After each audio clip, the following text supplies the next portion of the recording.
প্রাথমিকভাবে যখন চট্টগ্রাম থেকে হাতিয়া আসছিলাম তখন ভাবলাম যে হাতিয়ার কোনো ছাত্র ভাই বা কোনো মানুষ আমরা চট্টগ্রামে পাবো, দেখা পাবো, সেটা কখনো ভাবি নাই। কিন্তু এখন দেখতেছি এই চট্টগ্রাম শহরের ভেতরে হাতিয়ার মানুষ অনেক আনাচে কানাচে আছে।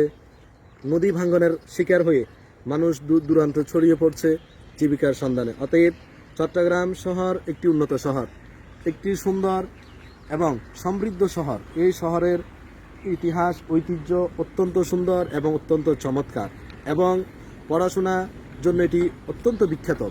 নোয়াখালী জেলা এটি আলেম ওলামার জন্য অত্যন্ত বিখ্যাত ছিল এবং আলেম ওলামার একটা খনি ছিল। ওখান থেকেই পরিবর্তন হয়ে ট্রান্সফার হয়ে বর্তমানে চট্টগ্রামে সেটি অবস্থান করতেছে। বর্তমানেই চট্টগ্রামের মধ্যে আলেম ওলামার সংখ্যাটা সবচেয়ে বেশি।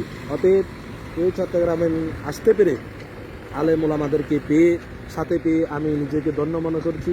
এবং চট্টগ্রামের যে গৌরব, বিশেষ করে বন্দরনগরী চট্টগ্রাম, এই হাতিয়া থেকে আসার সময় আমাদের যে মনোমুগ্ধকর দৃশ্য আমরা দেখতে পাই, সেটি আমাদেরকে আনন্দিত করে এবং আমাদেরকে অত্যন্ত উৎসাহ দান করে যে চট্টগ্রাম যে আসলেই যে সুন্দর হতে পারে।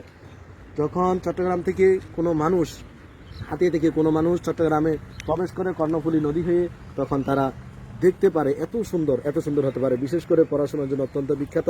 আমি দীর্ঘদিন ধরে চট্টগ্রামের দারুল মারিফ আল ইসলামিয়া মাদ্রাসাতে পড়াশোনায় আছি। আল্লাহ রহমতে প্রশংসা করতেছি, মাদ্রাসার দিন দিন সফলতা কামনা করছি এবং এই মাদ্রাসার পড়াশোনা শেষ করে যেন নিজ গ্রামে গিয়ে কোনো একটা কিছু করতে পারি এবং যেই সেবাটা পেয়েছি উস্তাদে গ্রামদের থেকে, ওই সেবাটা যেন সবার মাঝে ছড়িয়ে দিতে পারি, আমি এই দোয়া করছি। এবং পাশাপাশি আমার মাদ্রাসার উন্নতি এবং সফলতা কামনা করছি, উস্তাদদের সফলতা এবং সুস্বাস্থ্য কামনা করছি। আজকে আমি আমার সংক্ষিপ্ত পয়েন্ট এখানে শেষ করলাম। সবাই ভালো থাকবেন, সুস্থ থাকবেন। আবারও দেখা হবে নতুন আরেকটি ভিডিও নিয়ে। আসসালামু আলাইকুম রহমতুল্লাহ।